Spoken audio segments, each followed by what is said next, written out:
Um bom aluno de história precisa saber situar-se nos 5 períodos históricos básicos. Esse conhecimento ajuda a ter melhor uma noção de tempo. Você quer aprender de uma vez por todos os 5 períodos históricos? Te explico em menos de 5 minutos! É isso aí. Eu sou o professor Luiz Felipe e você está no História Rápida. A civilização moderna organiza os acontecimentos históricos por data na linha do tempo. Para você entender melhor a divisão do tempo, vamos ver como essa periodização foi feita. No século XVI, os historiadores resolveram dividir a linha do tempo em períodos. Eles partiram do seguinte raciocínio: os historiadores desvendam o passado, lendo as coisas que outras pessoas deixaram escritas. Mas antes da invenção da escrita, não temos como descobrir o que aconteceu nesse tempo. Jamais saberemos. Isso não é história. Então vamos chamar esse período de pré-história. Realmente, as civilizações antigas não tinham como saber o que aconteceu antes da invenção da escrita. Mas hoje em dia já podemos descobrir. Os paleontólogos estudam os cadáveres e os arqueólogos estudam as construções antigas. Eles são capazes de nos fornecer pistas para descobrirmos o que houve com as civilizações que não escreviam, as iletradas.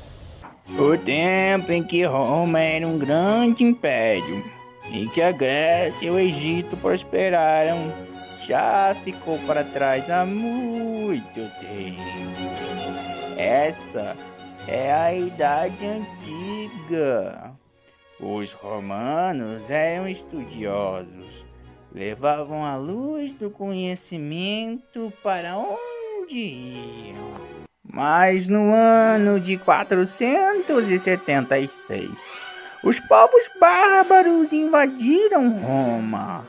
As pessoas pararam de viver em cidades grandes e foram para o campo para sobreviver. Pararam de estudar, mergulharam na ignorância e a luz do conhecimento apagou. Começando então um tempo de trevas. Esse período que fica no meio entre nós e os antigos estudiosos é a Idade do Meio. A Idade Média é a Idade Medieval. Nem todos na Idade Média eram ignorantes. Os estudiosos daquela época apenas preferiam estudar outras coisas, como, por exemplo, a teologia. Os historiadores daquela época foram muito preconceituosos. Com o renascimento dos estudos clássicos em 453, começou o tempo em que vivemos, a Idade Moderna. Mas esses historiadores estavam vivendo no século XVI, ou seja, há cerca de uns 500 anos atrás. Nós não estamos mais vivendo o mesmo período histórico que eles.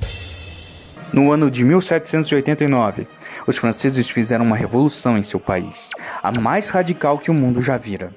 Rebeldes armados lutaram e venceram as tropas imperiais, estabelecendo a república. Isso foi tão significativo que criaram mais uma divisão na história. O tempo que ficou para trás podia continuar sendo chamado de Idade Moderna. Mas o que vem desde a Revolução Francesa é a Idade Contemporânea, que é a que vivemos nos dias de hoje. Concluindo, os 5 períodos históricos que todo mundo precisa saber são: número 1, pré-história. É tudo o que aconteceu antes da invenção da escrita, que foi em mais ou menos 4000 a.C. Número 2, a Idade Antiga. É tudo o que aconteceu da invenção da escrita até a queda de Roma no ano de 476. Número 3, Idade Média ou Medieval. É tudo o que aconteceu da queda de Roma até o Renascimento, em 1453. Número 4, Idade Moderna, que vai do Renascimento até a Revolução Francesa de 1789. E, finalmente, número 5, Idade Contemporânea, que é da Revolução Francesa até os dias de hoje. É o tempo em que estamos vivendo. Mas relaxa, você não precisa decorar essas datas, você só precisa saber o nome e a ordem dos períodos históricos e saber as características de cada um deles.